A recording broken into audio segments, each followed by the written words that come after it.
Zora Bishop was still holding her father's hand when a hotel manager tore his $5 million check in half and let the pieces fall on the marble floor. Paige Donnelly hadn't called the bank. She hadn't asked a single question. She had looked at his worn jacket, decided what kind of man wore it, and picked up the phone to report him for fraud. Security walked toward the doors while the torn check still sat on the floor between a father and his 8-year-old daughter. Across the lobby, a man in a grey overcoat was already on his own phone demanding someone find Malcolm Bishop before 5 o'clock, and then he heard a guard say the name out loud. Malcolm Bishop had learned to read a room before it read him back. He clocked the Ansel House's lobby in the time it took Zora to point at the chandelier.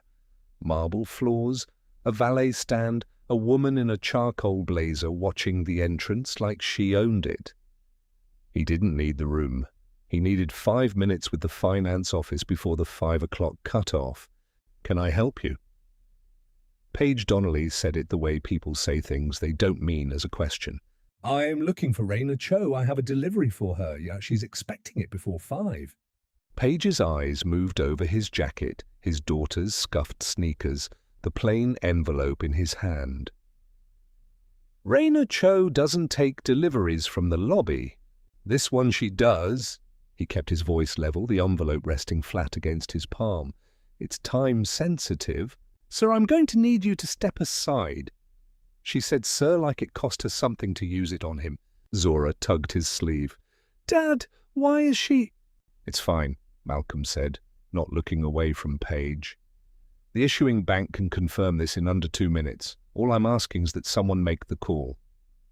"I know exactly what people like you are asking." Paige reached out and took the envelope before he could pull it back, sliding the check free. 5,300,000.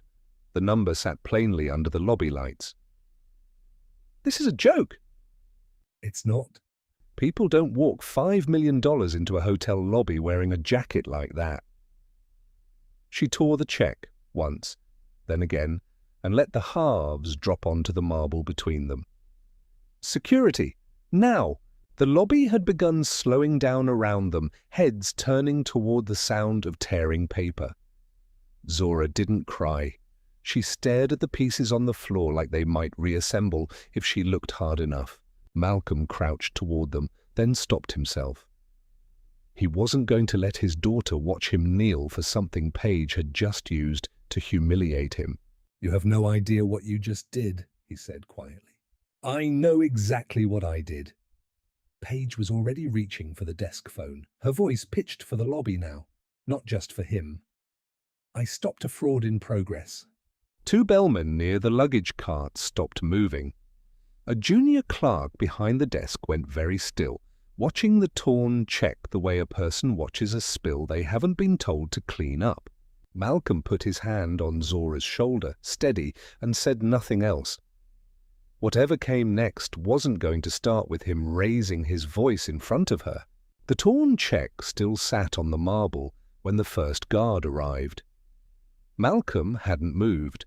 Neither had Zora, her hand fisted in the back of his jacket, watching the small crowd that had started gathering the way crowds do. Not to help, just to see. The first guard repeated it to his partner, loud enough to carry across the lobby. The manager was calling it a fraudulent check, and she wanted him off the property. "I didn't try to pass anything," Malcolm said. "I asked someone to make a phone call." Paige didn't look up from the desk phone. "Tell the officers when they get here it's a $5 million instrument. Tell them he had a child with him. People notice a kid less when they think it makes them look safe." Zora's grip tightened. "Dad, she thinks you're lying about me." "She thinks a lot of things," Malcolm said, keeping his voice low, meant only for her. "None of them are your problem to carry. Look at me, not at her." Somewhere near the concierge desk, a phone buzzed against his hip. Twice, then a third time. He didn't check it. Whatever it was could wait until his daughter wasn't standing in the middle of a hotel lobby being talked about like she wasn't there. A woman filming on her phone lowered it just enough to whisper something to the man beside her. Nobody stepped forward. Nobody asked Paige a single question about the check itself. Where it came from, who it named, why a man calmly offering a phone number to verify. It sounded less like fraud and more like someone used to being disbelieved. The guard said quietly that they'd need to walk him out now and put a hand near Malcolm's elbow, not quite touching. I understand. Malcolm looked down at Zora. Stay right next to me. Don't run ahead. She nodded, small and fast, the way kids do when they're being brave on purpose. As they turned toward the doors, his phone buzzed a fourth time. This time he glanced down, a number he didn't recognize, and above it, 2 words the screen had learned to display from a saved contact he rarely called back. Ashcombe office. He put it back in his pocket without answering. Whatever it was, it would still be there in 5 minutes. His daughter's hand in his would not wait that long to matter more. Raina Cho heard the commotion before she understood it. She'd been at her desk on the mezzanine for 20 minutes, a disbursement schedule open in front of her, waiting on a courier who was already 15 minutes late for a 5 o'clock cutoff. Nobody upstairs seemed to grasp the weight of, miss it, and the entire Meridian Row financing round reset. A renovation and workforce housing fund 40 families had already been told to expect by spring. She came down the back stairs expecting a delivery. She found a small crowd instead. 5,300,000, Paige was saying to the guards, ticking it off like a complaint. Who carries that kind of number into a lobby? Raina stopped on the bottom step. 5,300,000 was not a round number someone invents. It was the exact first tranche of the Meridian Row financing, the number she'd been staring at on her own screen for the better part of an hour. She crossed the lobby fast, past a woman still filming, and crouched beside the torn pieces on the marble before anyone thought to stop her. Half a letterhead was still legible along one torn edge. Bishop Legacy Partners. Where is this man going? She asked, straightening. Off the property, Paige said, not turning around. This isn't finance business, Raina. It's exactly finance business. I've been waiting on this delivery since 2 o'clock. Raina held up the torn fragment. This name is on my disbursement schedule. Then he stole a letterhead. Paige's voice didn't slow down. Take it up with him after security's done. I've dealt with people like this before. You've dealt with people who lie to you before, Raina said. That's not the same thing as this. Raina looked past her toward the doors, where a guard had a light hand near Malcolm's elbow, and Zora was matching her father's steps 2 at a time to keep up. She started toward them, already calling out, but the lobby had thickened with onlookers between the desk and the entrance, and her voice didn't carry the way she needed it to. Wait, she said louder this time, pushing past a bellman's cart. Somebody wait. Nobody near the doors turned around. Zora glanced back once, catching sight of a stranger in a cardigan struggling through the crowd, and tugged at her father's sleeve to tell him, but by then the doors were already swinging open onto the afternoon light, and the gap between Raina and the two of them had become the length of the entire lobby. Bishop Legacy Partners. Raina finally got the words out, clear enough to carry over the lobby noise. That name? Just stop for 1 second. The guard nearest Malcolm slowed, some old instinct catching up to him a beat before his training did. He didn't let go, but his grip loosened enough that Malcolm felt it. Keep walking, Paige called from the desk, not even turning around. She doesn't have authority to stop this. Malcolm kept his eyes on the doors ahead, one hand steady on Zora's shoulder, refusing to give the moment more weight than it could carry yet. He could feel the minutes narrowing toward 5 o'clock the way he always did in the last stretch of a deal. A pressure with no sound to it, just a tightening behind the ribs. Behind him, Rayner was still pushing through the thinning crowd, breathless, when a black sedan pulled up outside the glass and a man in a grey overcoat stepped out mid-sentence, phone against his ear. "If we lose him before 5, we lose the entire financing round. Do you understand what that means for 40 families who've already been told yes?" Nathaniel Ashcombe crossed the threshold without lowering his voice, too deep in the call to notice the small crowd, the guard, the child gripping a stranger's jacket a few feet away. "Try his cell again! Try the office! I don't care! Find Malcolm Bishop before—" He stopped walking. The guard, still holding Malcolm's arm, glanced toward him automatically, starting to explain something about just escorting a guest out, about a check that hadn't looked right. "Bishop." Ashcombe lowered the phone slowly, like it had suddenly stopped mattering. "Someone just said Bishop." Zora looked up at her father, then at the stranger, frozen just inside the doors, sensing something shift in the air before she had words for it. Malcolm didn't answer. He simply stood there, unhurried, the way he had stood through every minute since the check had hit the floor. Rayner reached them at last, out of breath, the torn fragment still in her hand. "Mr. Ashcombe, this is him. This is Malcolm Bishop." For a moment, nobody moved. Even the woman who'd been filming lowered her phone without seeming to notice she'd done it. The guard's hand slid off Malcolm's arm on its own, uncertain now what it had been holding on to in the first place. Ashcombe's gaze dropped once to the torn paper on the marble behind them, then came back up, and something in his face had already started to change before he said a single word to the man he'd been trying to reach for the better part of an hour. Zora watched the stranger's expression the way she watched adults sometimes, not understanding the shape of it yet, only that it mattered. "Mr. Bishop?" Ashcombe said it like a question he already knew the answer to and still couldn't quite believe. "You're Malcolm Bishop." "I am. I've had 3 people trying to reach you since noon." Ashcombe looked down once at the torn check on the marble, then at the guard's hand, no longer touching Malcolm's arm, then at Zora, who hadn't let go of her father's jacket. Something in his posture changed, the easy authority of a man used to rooms rearranging around him, now visibly rearranging around someone else. "What happened here?" "Ask her," Malcolm said, nodding once toward Paige. "She can tell you which part she's proud of."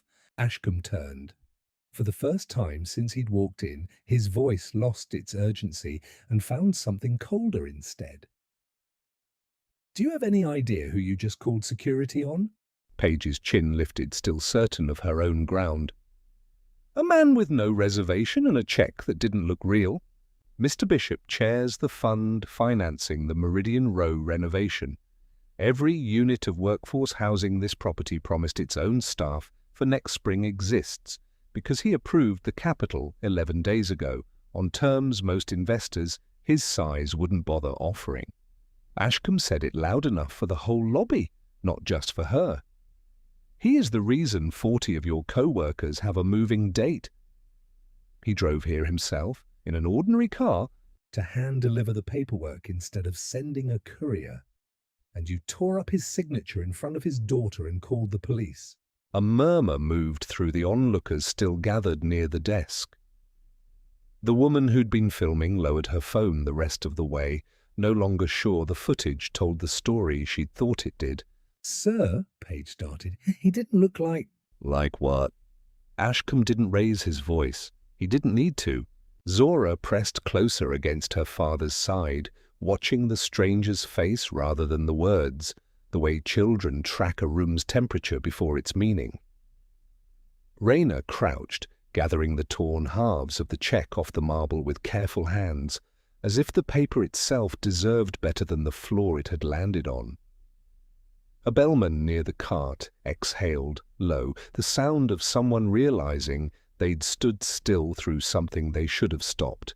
The clerk, who'd gone still behind the desk earlier, finally moved, quietly sliding a box of tissues toward no one in particular, needing something to do with her hands. "I want that verified," Ashcombe said, turning to his assistant on the phone, still open at his ear. "Get the issuing bank on the line right now and call off whatever's been reported to the police. Tell them it's resolved before an officer wastes a trip." "It's already resolved," Rayner said quietly, standing with the pieces cupped in her hands. "The routing and account numbers match the disbursement schedule I've had open all afternoon. This was never a question." Ashcombe exhaled once, something between relief and disgust, and looked back at Page. "Badge, now! You're suspended pending a full review, effective this second, and you will not touch a guest file, a phone, or this desk again today."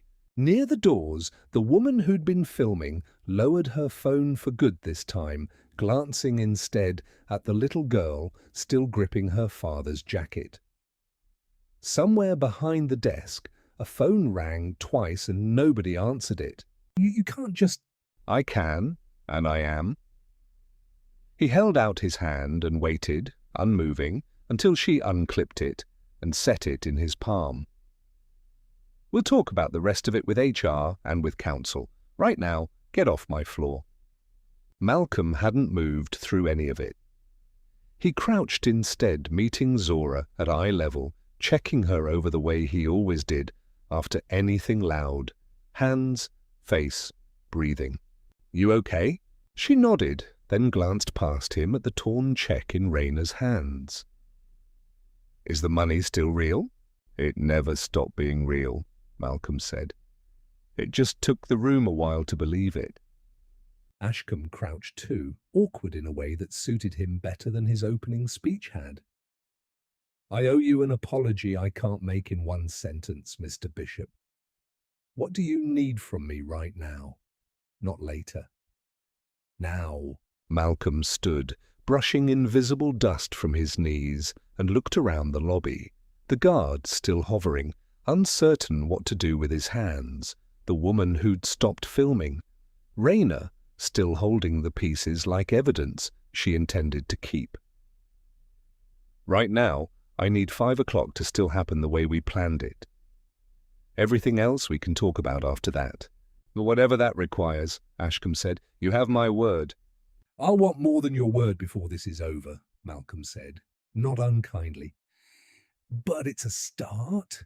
By the time the police called back to close their own file, Paige Donnelly's termination was already moving through HR, and Ashcombe had made sure it wouldn't quietly become a resignation on paper.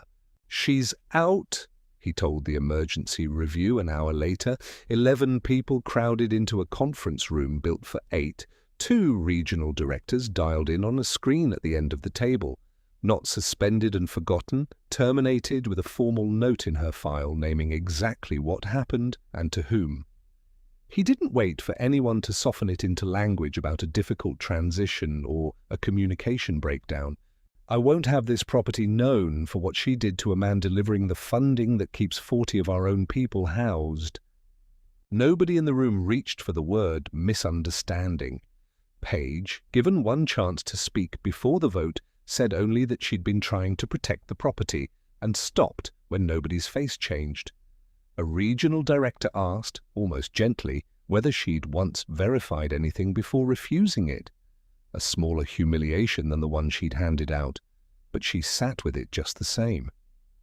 Malcolm signed the Meridian Row paperwork that same evening at a folding table Rayner had set up off the lobby, but not before adding 2 lines counsel hadn't drafted.